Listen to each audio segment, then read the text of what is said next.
बन्ने खान हमारे मोहल्ले का एक दिलचस्प किरदार थे। उनसे मेरी अच्छी खासी सलाम दुआ थी। आमतौर पर वो पीपल के एक बड़े से दरख्त के नीचे अपनी चारपाई बिछाए लेटे रहते और गुजरने वालों को देखते रहते। बल्कि यह कहना ज़्यादा दुरुस्त होगा कि गुजरने वालियों को देखते रहते। उनकी ज़िंदगी की कहानी बहुत इबरतनाक भी है और दिलचस्प भी। उन्होंने एक दिन मुझे अपनी कहानी का कुछ हिस्सा बताया। मियाँ शहजाद, मेरी पहली शादी उस वक्त हुई जब मैं सिर्फ 15 साल का था। तुमने वो ज़माना नहीं देखा। अरे पूरे इलाके की लड़कियां मुझ पर मरती थीं। वो क्यों बन्ने भाई? मैंने पूछा। अरे मेरी जान ही कुछ ऐसी थी। खलीफा के अखाड़े से जब कसरत करके मोहल्ले में वापस आता तो हर तरफ एक धूम सी मच जाती थी। क्या जिस्म था मेरा। फिर जब मैं नहा धोकर मलमल का कुर्ता और सलवार पहनकर बाहर आता तो लोग अश अश करने लगते थे। बड़े बड़े कहा करते थे कि अरे जान हो तो बन्ने जैसी।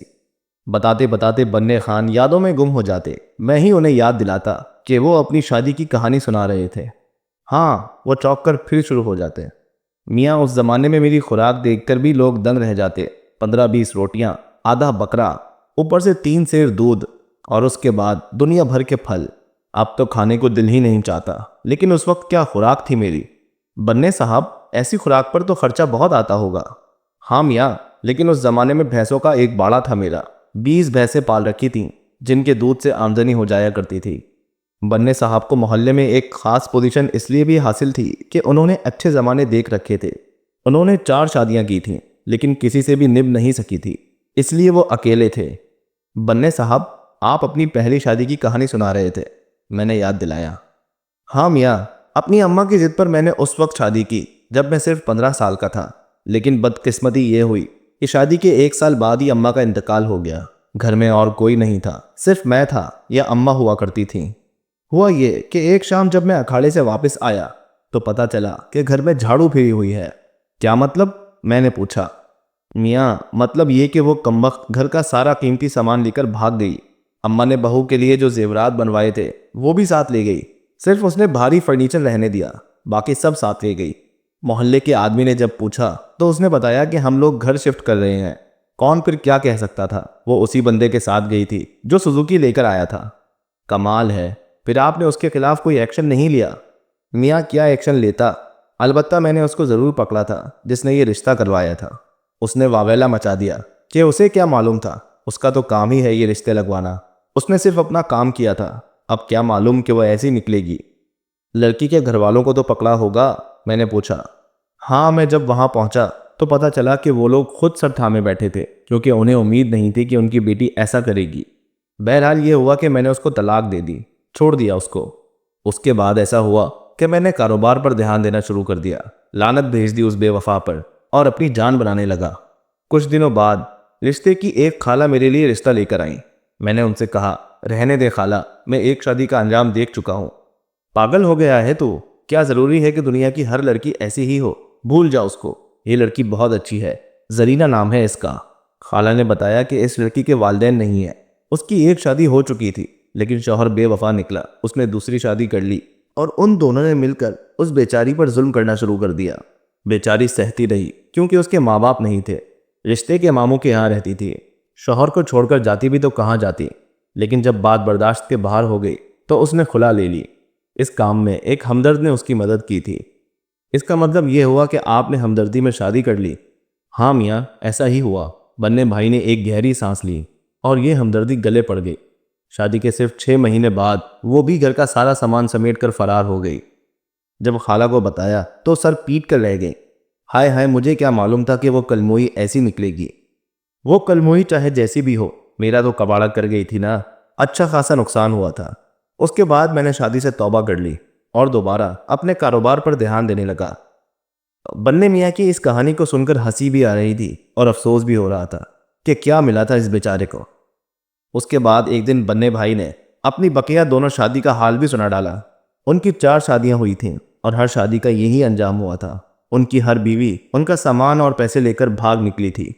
मेरा ख्याल है कि इस किस्म के वाक़ये को Guinness book of world record में ज़रूर जगह मिलनी चाहिए। वाह, क्या किस्मत थी। बन्ने मियाँ से उसके बाद मेरी अच्छी खासी दोस्ती हो गई थी। हम अक्सर होटल में बैठकर गपशप कर लिया करते थे। उस मोहल्ले में एक औरत थी, उसका नाम नाजमा था। उसका केस भी बन्ने मियाँ ही जैसा था। सिर्फ फ़र्क ये था कि उसके 3 शौहर थे और तीनों का इंतकाल हो चुका था और तीनों उसके लिए बहुत कुछ छोड़कर मरे थे। इसीलिए वो मोहल्ले की सबसे मालदार औरत थी, लेकिन तन्हाई का शिकार। उसका मिजाज बहुत मुख्तलिफ था। मोहल्ले की औरतों से उसके मरासिम ना होने के बराबर थे। कहते थे कि उसको अपने पैसों पर घमंड है। बन्ने भाई इसको बहुत बुरा भला कहा करते थे। भाई मियाँ खुद सोचो, उसके पास जो कुछ है उसमें उसका क्या कमाल है। वो तो उसके तीनों मरने वाले शौहर मालदार थे, इसीलिए उसके पास इतनी दौलत जमा हो गई। और ये भी तो हो सकता है कि खुद उसी ने तीनों को गला दबाकर मार दिया हो। तो ऐसा था वो मोहल्ला और उस मोहल्ले के दिलचस्प किरदार। मीर साहब का एक शेर है, सरसरी तुम जहान से गुजरे वरना हर जहाने दीगर था। मैंने ऐसा नहीं किया। मैं जहां भी रहा अपनी आंखें खुली रखी, मुशाहिदा करता रहा, किरदारों को देखता रहा, भांत भांत के किरदार, और उनसे दोस्तियां भी करता रहा, उनकी कहानियां भी लिखता रहा। मैं ये पहले भी लिख चुका हूँ कि कहानियां कई तरह की होती हैं। एक तो ये कि पूरा मोहल्ला तख्लीक किया जाए और उस माहौल में से किसी किरदार का इंतखाब किया जाए, या फिर ये कि किसी किरदार को चुन लिया जाए और उसकी कहानी लिख दी जाए। किरदारों की कहानियां लिखने का एक फ़ायदा यह है कि उनके साथ उस माहौल की भी तशरीह करनी पड़ती है जिस माहौल में वो किरदार जिंदा है। तो इस तरह पूरा एक सिनेरियो सामने आ जाता है। एक दिन मोहल्ले के एक साहब जुबैर ने कहा, मियाँ मालूम है आपको, आपके बन्ने भाई एक और शादी कर रहे हैं। क्या? मैंने हैरान होकर उनकी तरफ देखा। आपको कैसे मालूम? भाई ऐसी खबरें छुपती कहाँ हैं, पता चल ही जाता है। लेकिन बन्ने खां को क्या सूझी है? मैंने पूछा। ये तो आप उन्हीं से मालूम करें, जुबैर ने कहा। बन्ने खां से मेरी सलाम दुआ तो हो चुकी थी, इसीलिए अब उनसे पूछ लेने में कोई हर्ज नहीं था। एक दिन रास्ते में मिले तो मैं उनको होटल में ले गया। बन्ने खां बहुत चहचहा रहे थे। क्या बात है, आज चाय तुम्हारी तरफ से हो रही है? हाँ बन्ने भाई, रोज़ाना आप चाय पिलाते हैं तो आज मेरी तरफ से सही, और आपसे बातें भी करनी है। चाय पीने के दौरान मैंने वही जिक्र छेड़ दिया जिसने मुझे परेशान कर दिया था। बन्ने भाई, मैंने सुना है कि आप शादी कर रहे हैं। हाँ मियाँ, लेकिन ये तुमने किससे सुन लिया? ऐसी बातें छुपी कहाँ रहती हैं, मैंने कहा। हाँ भाई, वो हंस पड़े। मामला कुछ ऐसा ही है, लेकिन इस बार खुद उस खातून ने शादी का पैगाम भेजा है। अपने मोहल्ले की ही है, 3-4 शादियां भुगता चुकी है, कई बार की बेवा है, अच्छी औरत है, खिदमत गुजार टाइप की। अरे भाई, अब इस उम्र में शादी इसलिए कर रहा हूँ कि तन्हा रहते रहते उकता गया हूँ, इसीलिए मैंने सोचा चलो इस बहाने 1 से 2 हो जाएंगे। ये तो अच्छी बात है। फिर कब तक इरादा है, मैंने पूछा। शायद अगले महीने तक, बन्ने खान ने बताया। 1 महीना भी गुजर गया। बन्ने खान से कभी मुलाकात हो जाती और कभी नहीं भी होती, लेकिन इतना ज़रूर है कि पूरे मोहल्ले में ये बात फैल गई थी कि बन्ने खान और इस औरत की शादी होने वाली है। एक दिन बन्ने खान ने मुझसे कहा, भाई मियाँ, मैंने सोच लिया है। मैंने पूछा, क्या सोच लिया है? भाई अब तो कोई बात छुपी हुई नहीं है। जब मैं इस औरत से शादी कर रहा हूँ तो मैं इस छोटे से मकान में क्यों झक मारूं? मैं शादी के बाद उसी के मकान में शिफ्ट हो जाऊंगा। क्या ख्याल है? इरादा तो बहुत अच्छा है बन्ने भाई, मैं हंस कर बोला। हाँ यार, जब सहूलत मिल रही है तो फ़ायदा क्यों ना उठाया जाए। उसके बाद सिर्फ ये हुआ कि बन्ने भाई की शादी उस औरत से हो गई। बहुत ही आम अंदाज में शादी हुई थी। बस मोहल्ले के कुछ लोग थे जो इस शादी में शरीक हुए थे। तीसरे दिन वलीमा भी था।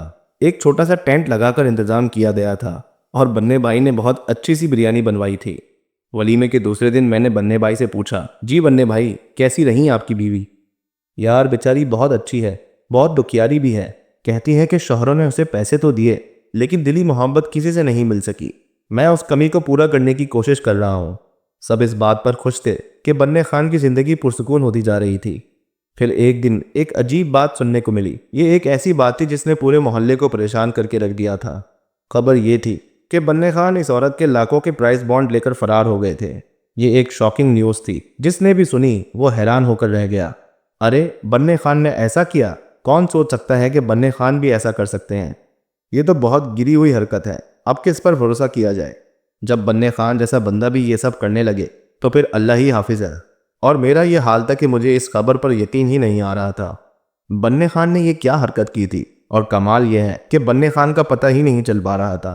वो न जाने कहाँ गायब हो गए थे। उस औरत का बहुत बुरा हाल था। वो चीख चीख कर पूरे मोहल्ले में बन्ने खान को गालियां देती फिर रही थी।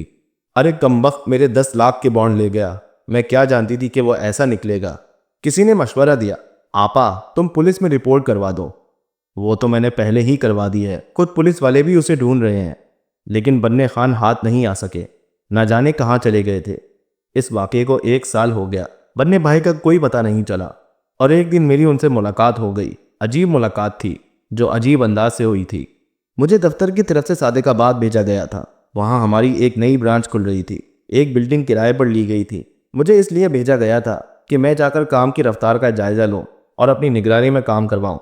मेरी रिहाइश का इंतज़ाम दफ्तर की इमारत से मुल्हिक एक छोटे से मकान में कर दिया गया था।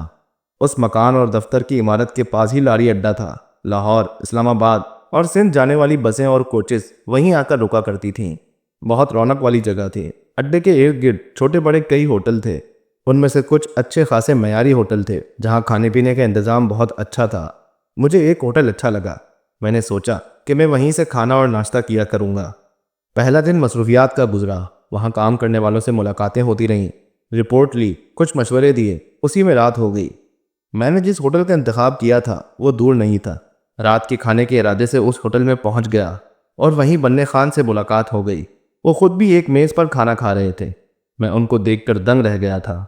मैं उनको पहचानने में गलती तो कर ही नहीं सकता था। वो बन्ने खान ही थे। मैं लपक कर उनके पास पहुंच गया। अस्सलाम वालेकुम बन्ने भाई, मैंने कहा। बन्ने खान ने चौंक कर मेरी तरफ देखा। वो सकते में रह गए। सोचा भी नहीं होगा कि मैं इस तरह उनके सर पर आकर खड़ा हो जाऊंगा। कहाँ कराची और कहाँ सादिकाबाद, बहुत फासला था। बन्ने भाई, ये मैं हूँ, मैंने कहा। आपका पुराना जानिसार। अरे यार, बन्ने भाई ने उठकर मुझे गले लगा लिया। शहजाद, तुम यहाँ कहाँ? मैं सामने वाली कुर्सी पर बैठ गया। मैंने अपने बारे में बताया कि मैं यहाँ क्यों आया हूँ और क्या कर रहा हूँ। बन्ने खान सब सुन रहे थे। फिर बोले, मियाँ फिर तो मज़े ही आ गए। बन्ने खान ने कहा। बन्ने भाई, ये तो बताएं कि ये सब क्या था, मैंने पूछा। बन्ने भाई हंस पड़े। बहुत देर तक हंसते रहे थे। मियाँ सच बताऊं क्या चक्कर था? बताएं बन्ने भाई, मैं तो बहुत परेशान था। भाई, मैंने जिस औरत से शादी की थी उसने अपने शौहर से बहुत दौलत समेटी थी। मियाँ, लाखों के तो सिर्फ प्राइस बॉन्ड थे उसके पास। मेरे हाथ तो सिर्फ 10 लाख ही के बॉन्ड्स लगे थे। लेकिन क्यों? आपने ऐसा क्यों किया? तुमने वो मुहावरा सुना है मियाँ, 100 सुनार की तो एक लोहार की? जी हाँ, सुना है। तो बस मैंने वही काम किया है। कब तक बीवियों से धोखे खाता रहता? जिसको देखो शादी करके भाग जाती थी। इस बार मैं खुद ही भाग लिया और मैंने अपना नुकसान भी पूरा कर लिया। 10 लाख हाथ लगे हैं। इनसे यहाँ अपना काम भी शुरू कर दिया है। और हाँ मियाँ, एक बात और बता दूँ, अब तो मैंने पैसे कमाने का गुर सीख लिया है। मैं यहाँ भी एक औरत की ताक में हूँ। बहुत पैसे हैं उसके पास। उससे शादी कर लो तो दुख दर्द ही दूर हो जाए। मुझे उनकी बातों पर हंसी भी आ रही थी और अफसोस भी हो रहा था। इसके अलावा पहली बार पता चला था कि 100 सुनार की और एक लोहार की का असल मतलब क्या होता है। मैं तो खैर कुछ दिनों के बाद सादिकाबाद से वापस आ गया था। मैंने किसी को बन्ने खान से मुलाकात के बारे में कुछ नहीं बताया। अब खुदा जाने बन्ने खान ने कोई और शादी की या नहीं।